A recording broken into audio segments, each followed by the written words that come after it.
8 hodín 40 minút a toto bola pesnička, ktorá vie naladiť, vie pripraviť na príjemný deň. Teda dúfame, že bude príjemný a že nám to Peťo potvrdí.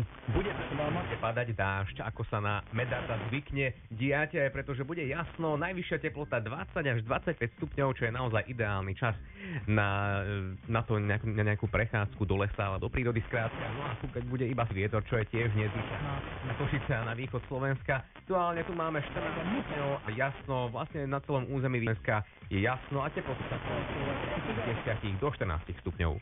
Rádio Kiss.